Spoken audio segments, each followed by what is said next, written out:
What's up, my pickles and picklets? Spontaneously Pickled here, and today we are doing our review and highlights of the September 18th, 2020 edition of Monday Night Raw. Well, the show first of all starts off with Cody Rhodes versus Dom Mysterio. Cody Rhodes comes out looking like a politician as always. Like, gosh, man, I'll vote for you, my lord. Though PW Insider may not, but 10 ain't so bad. He opens up with the mic in hand and does his line. What do you guys want to talk about? He then tries to talk about Jey Uso since he couldn't do so last week, but then Dom yet again interrupts him. So I guess he's never going to get that chance. Dom comes in stating that the only thing that matters is that Jey will join the Judgment Day and that they will just continue to be the most dominant faction in WWE. Dom then mentions that Rhea is injured and he will dedicate this match to her. Cody mentions that Dom is now dedicating the victory to Mommy and says maybe that is what it will do it and impress her enough to finally define your relationship, which was really funny. I was like, wow, Cody, oh my gosh. Cody then mentioned that Rhea has eyes for Jey Uso, which I remember the comment, but did I miss something else last week that might have showed that Rhea might be interested in Jey Uso? And I wonder if there is a story to be told there. Dominic pretty much says that isn't true, and the Judgment Day always has each other's backs, and then the Judgment Day comes out, which I didn't see JD McDonough this role actually, which was kind of surprising, but who knows what's up with that. Dominic then shoves Cody to start the match. He gets punched by Cody, him to drop down punch. I don't know what the name of it is called. If any guys know, just drop it down in the comments below. Cody then hangs down for a long suplex and then figure four leg locks him. Dom distracts the ref after Cody punches him, and then Finn grabs Cody's leg, only to drop Cody onto the apron, which gives Dom control to the match for a couple of moments. Dom then tries to do the Three Amigos, but then Cody flips over him and then does the Cody cutter to Dom. Then lands a crossroads for a super fast victory. Now, this was good to see since they had not been doing much with Cody Rhodes. Cody winning in such a dominant fashion made him look like like a final boss. You know what I mean? Like OP, and it reminds us why he's worthy of the big one, basically the WWE Universal World Heavyweight Championship. I think that's what they call it. Such a long name now. Huh. The Judgment Day then come up and prep to attack Cody Rhodes, but Kevin Owens and Sami Zayn come out to the save and make the rescue basically. So they come out to the ring before anything can happen. But good lord. At this point of the show, I was hoping and praying that they don't do another 6-man tag, because I was like, oh my god, here comes Sami Zayn and Kevin Owens. Let me guess, they're gonna do another 6-man tag versus the Judgment Day. So that was kind of a little bit scaring me. And also, I think me along with everybody else is kind of tired of seeing KO and Sami Zayn, one of the variations of them with some other person fighting the Judgment Day. It's happened so often. But I also understand that WWE is trying to trios titles, so I guess that's probably what they're doing, or working on over the last few months. But just if you're gonna do trio styles, you need to, establish more tags. Let's be honest. But anyway, after that, the Judgment Day retreats because they realize it's gonna be a fair fight, so they left. Sadly, at the end of this segment, or towards the end of it, I noticed that Cody Rhodes shook Sami Zayn's hand, but he didn't shake Kevin Owens' hand. I don't know if there's gonna be any story being told by that, but I thought this part would, but maybe it's part of that story. But Owens then calls Cody to come back to the ring. Owens confirms that Jey is back on Raw because of him, and Cody says yes, that's the case. Owens then asks why he thought that was a good idea. Cody mentions that the fans like Jey Uso, and he also mentions that he himself had a second chance, like many second chances, and Jey deserves one as well. He then mentions that the bloodline is down a member now, which is a good thing. Zayn also jumps in and mentions that Cody has takes a long time to forgive you, which I think is very true. And he also mentions that he knows Jey well because he had to go through a lot with the bloodline, and I think Sami Zayn's been trying to work with Jey to get him out there for the longest. Let's be honest.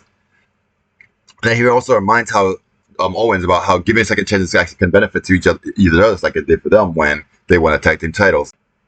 Owens mentions that he can pretend that Jey also didn't cost them several matches, all of them actually, and titles throughout the years.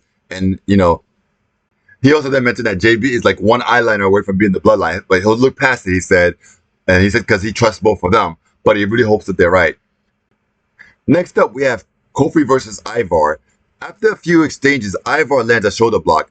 Kofi gains some momentum, but then Ivar sits on him from a run from the turnbuckle. Like Kofi runs at him and then Ivar sits on him. Kofi then gains control with a kick from the rope and a jumping chop. Ivar does a roundhouse kick for a 2 count. Then he tosses Kofi over the ropes and does a splash from the apron. Ivar then goes to the top rope, and then Kofi rolls out of the way. Kofi does a drop rope splash for a 2 on Ivar. But then he gets tossed into the ropes for an impressive jump and turnaround crossbody that he usually does. Kofi then lands an SOS out of nowhere, but Ivar kicks off for a 2. But then Kofi does the boom drop. Kofi then misses the Trouble in Paradise, but then tries to do an SOS, but then Ivar reverses for a beautiful double butterfly powerbomb, like a double hook butterfly powerbomb, which looked very impressive for it too. Ivar then lands a roundhouse kick of his own for another 2. Ivar then ran over to Cody and did like I don't know what they call it besides the Bronco Bus. I'm gonna call it the Bronco Bus, so bear with me. By the way, if I ever get any of these move names wrong, guys, let me know, because it's been a while since I've kept up to all the moves. And I haven't played a wrestling game for a while. I'm not gonna lie, the wrestling games, when you make a character and you do all the moves, it helps you remember the names of the moves, because I can't even remember all of them. I'm not even gonna lie to you. Anyway, Ivar then goes to the top rope, but then it was into like a forest racing move, but then Valhalla comes up and requests him to change the move, and he winds up going up to the third rope and does like a flying moonsault for Cody to kick out at 2. For Kofi to kick out at 2. Kofi then does a sunset flip powerbomb from the ropes and lands a Trouble in Paradise, and he gets the win. Now, this match was just an amazing match. It had some wild back and forth. We already knew that Kofi always shines, which that was kind of be expected, but Ivar really pulled out of a bunch of amazing moves in this match, and I think that this loss, not only did it prove that he's a strong competitor, but maybe even worthy of a singles run. At the very least, I want to see Ivar do some more singles matches. I'm not going to lie. Ivar for singles run 2023, let me tell you. Next up, we have Jackie Redmond, who's interviewing Ricochet. Ricochet then mentions the comment about like people thinking that he's just a pawn of, like that Shinsuke thinks that he's just a pawn in the rivalry with Seth. But then Ricochet mentioned that he is bigger than that, and Shinsuke attacking him with the chair really made it personal, and that Shinsuke needs to be careful because he is the cheat code, and it's game over for Shinsuke. Speaking of which, new Pokemon Violet video coming soon. Shameless plug, self-promotion. I couldn't help it. I'm also going to be doing some. I'm also considering doing Luigi's Mansion to start off my horror side of the other channel as well. Because, like I said, I also want to be like a horror game focused player whilst playing other games. But we'll get into that another time, a little later on. Anyway, next up we have Shinsuke versus Ricochet. In the middle of Shinsuke making its entrance, Seth just comes out and runs into the ring, despite the Pierce and the guards trying to hold him back to stop him. Shinsuke runs behind the guards, escaping, and then he says to come on. But if that's the case, why run away? And then when you're supposed to be running towards the person you want them to come on. But anyway, I know what he was doing. He was playing mind games, of course, but I always find that funny when wrestlers do stuff like that. The match starts, and Ricochet started aggressively, of course, and they had a bunch of exchanges until Shinsuke kicked Ricochet in the face when the ref was trying to break them up. Shinsuke then mocks Ricochet and kicks him more several times. Ricochet catches one of Shinsuke's kicks and takes control for a bit. Ricochet tries his springboard elbow rope move, but then Shinsuke catches him with a baseball slide. Then he does a running knee on a turnbuckle for a 2 count.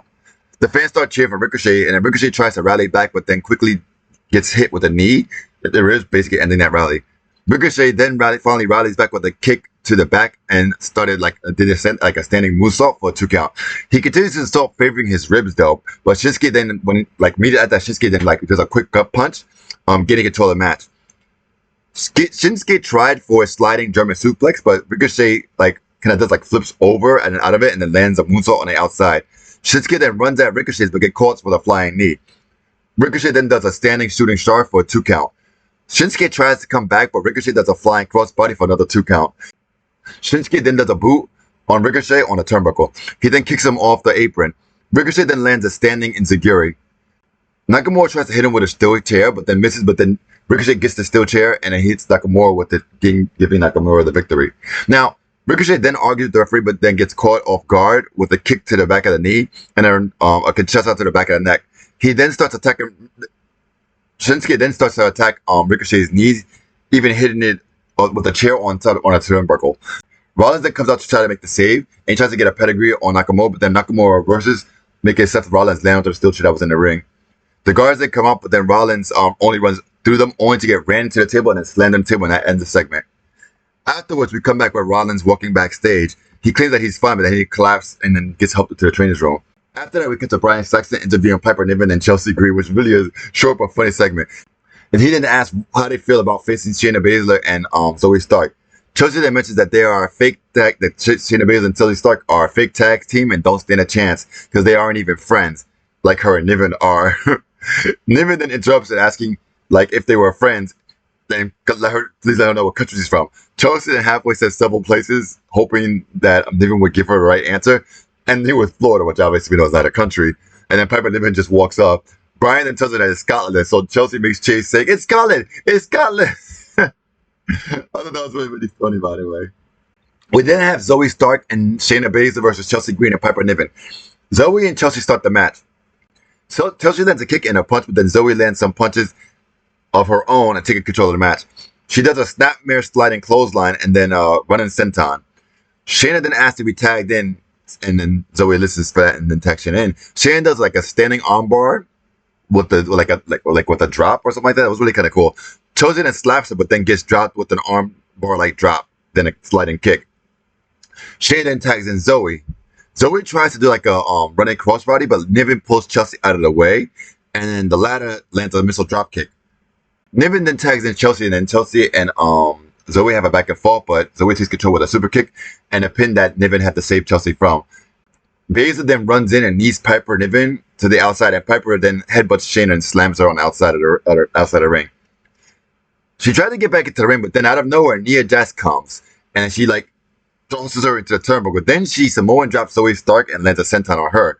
She then grabs a fleeing Chelsea Green and tosses her and runs her into the turnbuckle, like runs into the turnbuckle into her. She then runs at Shayna at the turnbuckle and does a splash on Shayna, and apparently the move is like called the Annihilator or something. Like she does like that sumo splash or whatever, which is called an Annihilator. And then it goes, and to be honest, like when I saw that, I was like, oh, well, there goes Shayna's push. Everybody just got pushed back for Nia Jax. Now, the match had potential, but it got really ruined in my opinion by Nia Jax. I have not seen it back when she was active prior to the Royal Rumble, like when she came out. But I do see that she's not well liked based off what happened at Royal Rumble, just like the impression I got from that, as well what I've been seeing from like other wrestling channels, which is really interesting. Now, so far what I've seen from her so far, I can kind of see why some people don't really like her a bit, if that makes any sense, because I do feel like, I don't know, just a little bit I've seen, I'm not a fan. I'm not even gonna lie, like I'm not a fan. But I'm not hating on her either, of course, but yeah, I could see why people may not like her so much, I'll be honest with you. We then have Chad Gable and Adam Pearce. Gable then checks on Seth Rollins, but then also asks how he can get another chance at the IC title. Pearce says he cannot just give him it right away. Then Bronson Reed comes in and says, back of the line.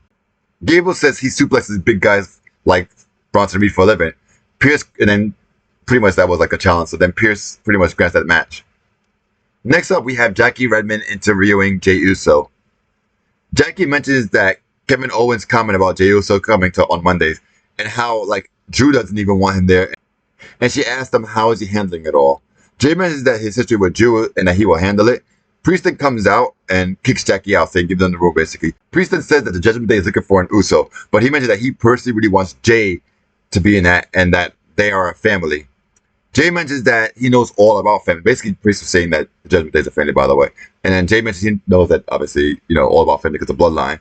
Priest then mentions these different kinds of family. They're like basically like actual blood family, and there's family by actions essentially, which is the bloodline, which is the Judgment Day, which I agree the Judgment Day does a better job at the moment, being a better family.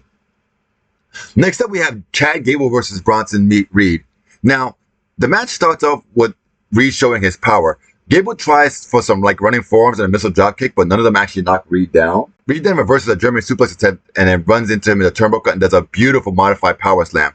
Bronson shows dominance at this point, like continues to show dominance Bronson continues to show dominance at this point, and he mentions he is too big. He says it out loud for Gable, and I can see Vince in the back. Like, yeah, that's right. He's too big for you. That's right. I like the big guys. Anyway, Reed then does a press onto like the top rope post to Gable, which knocks him out of the outside of the ring. Gable then tries to rally back, but then gets clotheslined immediately by Reed.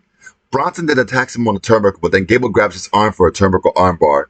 He then does a beautiful kick to the head and then a flying headbutt onto Reed. He then tries the Chaos Theory, but then Reed blocks it and then tries for the splash, but Gable puts his knees up and then tries for another Chaos Theory again. Reed then lifts Gable up and then drops him backwards, and then after that, he lands a Tsunami for the win. Now, this match was cool, but I felt that Gable did not get much offense in, and I really wanted him to get more offense in it, and it almost feels like they're dropping Gable down the card again, if that makes any sense. That's what it feels like. Now, don't get me wrong, I did like seeing Bronson Reed win because I was kind of worried that he was falling into obscurity. However, I got to say, I really wish that they made Gable look stronger after everything he's been going through and been doing recently. Like, these two are both capable of a long match and be putting each other both through the ringer. But it only seemed like it was just a climb for Gable the whole entire time. Like, going in, I expected Gable to win, to be honest with you. But seeing the match, there was actually no point that in the match that I felt that Reed was in any actual danger. Again, I'm mixed on this. But in the end, I do respect the unpredictability. And in my honest opinion, it makes for a better product of Raw when you're not always able to predict who wins or what will happen. And I feel like the last 2 months, even though I like Triple H, I kind of predicted most of the matches in my honest opinion. So I think that this is really good. I mean, WWE's always been fairly predictable, right? But there are times they surprise you, like when The Rock came back. I don't think nobody did. And I do think that the WWE does need to be better, not letting leaks get out. And hopefully with the Endeavor taking over, and they call it TKO or whatever now, right? Hopefully they'll start getting more voices on the rap, because there are a lot of people who, like, they gotta say it. I'm like, you guys don't have to say it. Let us be surprised. Afterwards, we have a Ciampa promo. Like, he mentions that he pretty much goes on a rant about like how patience isn't really a virtue, and that he has to make the opportunities himself. And he mentions that Imperial didn't choose him; he chose them, and the reason is because they have Gunther, who has an IC title. And you know, for the love of God, Ciampa, by the way, like, didn't your parents teach you how to stand up without knocking over a chair? Like, that's what I call a butt of fury. Like, seriously, if I were to still chase backstage, I would hide from Ciampa at this point, because he gets up so violently from these chairs every time. Then we have a Sami Zayn and Kevin Owens backstage segment. They argue again about trusting Jey Uso. Jey then comes in and pretty much addresses Owens, say whatever you gotta say it to my face. Owens then keeps insisting that Jey Uso will join the Judgment Day and mentioned that Jey is just like used to taking orders basically. Kevin Owens then mentions that they don't have a match, so he's leaving and asks if Zayn is coming, but Zayn said, hold on. And then when Kevin Owens left, Jey Uso said, yo, go handle your boy. Zayn then confides in Jey Uso and saying that Kevin Owens is always like that, and reminds that he has his own big decision to make tonight, apparently, which is basically join the Judgment Day or not, and he wishes him luck with that, and then they walk off. Next up, we have Becky Lynch's open challenge for the NXT Championship. Now, Becky starts off in the ring with a mic, and she mentions that winning the NXT title wasn't exactly her plan, but, you know, take whatever opportunity you get, basically. She said that she did not want to win so she could just, like, put it as a note, aka make it a Grand Slam champion. Like, all right, I'm now the Grand Slam champion. But it was nice, but that she actually wants to help elevate the title, which I think she could have just left it on NXT. Hot take, though. She mentions that she would challenge NXT wrestlers for a fight for the title, and she wants to fight the youngest and brightest stars, which that's cool and all. Then all of a sudden, as she was talking, Natalya comes out and mentions that no one has worked their ass off as much as she has. She mentions that 8 weeks ago she took Rhea to the limit and says that she accepts. Which, by the way, Rhea still beats you every time, and you did get opportunities. But anyway, I digress. Becky then mentions that she respects Natalya, but she wants to give the chance to someone who's never had her chance, which, again, going to my point, I do agree with Becky on that. Natalya then said that Becky should not be the one to talk, because Becky went down and stepped on all of the NXT women to get that chance to the title and won it, which is kind of true too. And then pretty much called her hypocritical ginger rich and shoves her. Now, Natalya, not for nothing, aren't you technically doing the same too, though? Because you're not like a bright-eyed young wrestler either, and you did have like 3 opportunities, by the way, to win Rhea's title, but you lost each time. But anyway, again, I digress. So then we got to Becky Lynch versus Natalya. Natalya impatiently opens up the match by attacking Becky and tossing her into the turnbuckle. Lynch then takes Natalya down with a crossbody and then lands an exploder for a 2 count. Becky goes for the manhandle slam, but Natalya turns it around into a reverse German suplex and tries for a sharpshooter, but Becky rolls her up for a 2 count.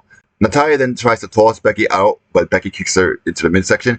Natalya then catches Lynch on a turnbuckle and does like a superplex for a 2. Natalya then tries for a sharpshooter again, but Becky Lynch gets out and drives Natalya into the turnbuckle. Becky lands a missile dropkick, but Natalya rolls out of the ring, only to get caught with a baseball slide. Natalya then catches Lynch with a clothesline. Natalya then tries again for a sharpshooter, but then Becky gets a disarmer, but Natty rolls her up for a 2 count. They then have a sequence of roll-ups, with Becky getting the victory with the last roll-up.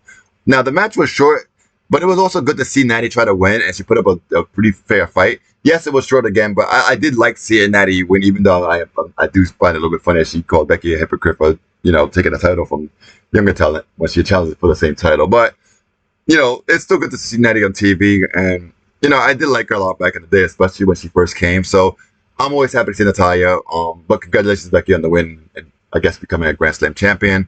I do believe that Tiffany Stratton will get that title back, and I do hope she does. And I do think that they should let NXT champions, like NXT wrestlers, hold the NXT titles. I don't know. I just feel like it's better that way. I do understand Dom, because they're actually technically still developing Dom, because he didn't really have his real long time on NXT. But still, I just think that they shouldn't be stepping on NXT wrestlers like that.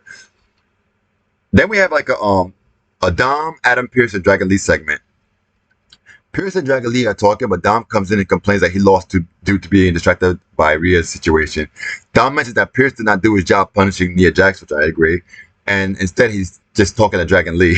He then mentions that he does not like guys who wear masks because it reminds him of his deadbeat dad, Rey Mysterio. Dragon Lee then mentions that he does not know what Rhea sees in Dom, but one thing she won't see on Dom is the title after next week. Now I'm looking forward to seeing Dragon Lee in action. I obviously, like I mentioned before, like when I first started making these videos, that I don't really watch NXT. I may cover it, but I'm only gonna cover it when I see this demand for it. And I start seeing my videos pulling in subscribers. Because like I said, right now I'm doing this into like just the people I do have right now. Which, by the way, I do appreciate you guys. So thank you so much, guys, who actually sit there and do watch my videos. I really appreciate it. Next up, we have Giovanni Vinci versus Ciampa. They pretty much lock up, but no one gains control until Kaiser grabs Ciampa's leg, giving Vinci control. Ciampa tries to rally back, but Vinci catches him with a well-hit clothesline. Vinci tosses Ciampa to the turnbuckle and does a backdrop. Ciampa then takes control with a chest press, and then goes with a fury of clotheslines, and then does like a drop. Kaiser then runs in, distracting Ciampa for Vinci to roll him up for a 2 count. Vinci then goes for a springboard move, but gets caught with a flying knee, and then Ciampa lands a Sicilian stretch for the win. As the match ends, Kaiser scolds Vinci for losing. Are they going to kick Vinci out of the Imperium or something, or it's just like the norm? Because I know like Imperium was a faction that started way before I started watching wrestling. I don't know way before, but they were before I was. And it seems like he did get beat up a lot, but recently it seems like it's been getting more and more. So I'm very curious what's going to happen with that. Because even Kaiser's scolding. I think back in the day, Gunther used to scold both of them. At least from I saw when I came back. But nowadays, Kaiser is also scolding Vinci, so that's kind of interesting. Next up, we have Brian Saxton interviewing Seth Rollins. He asks how Seth is doing. Rollins mentions that he is tired, hurt, and he's trying to keep it together, but he's actually losing his mind. He's tired of Shinsuke's game and wants to get him in the ring already. Rollins also said he's going to try a different approach and told Shinsuke to name the place, time, the stipulation, and then, they'll meet because their fates are intertwined. Next up, we have Jey Uso versus Drew McIntyre. The match starts off with Drew tossing Jey and telling him that it's going to be a quick match if that's all he got. Jey then dodges Drew's clothesline and isolates him into the turnbuckle and lands some punches and kicks. Drew then clotheslines Jey and tosses him into the turnbuckle. He chops Jey and then rips Jey's shirt off, continuing his assault. McIntyre does a snap suplex for a 2 count.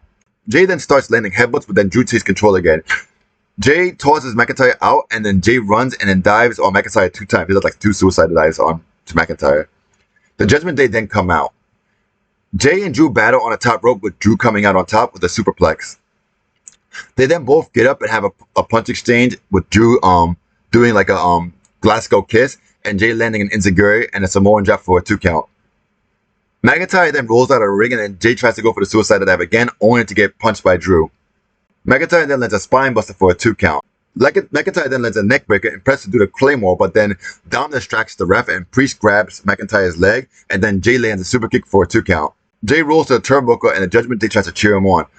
Priest is in Jey's ear, and then he stands up and goes for a fist bump. Jey then gives Priest a fist bump, which was a fake, because then he super kicks Priest, then he super kicks Finn, and then super kicks Dominic, and out of nowhere, McIntyre lands the Claymore for the win because he was distracted. Afterwards, the Judgment Day then go into the ring and surround Jey to attack him. Drew stands at the ramp, like pretty much at the entrance thing, like where he leaves, looking at the situation.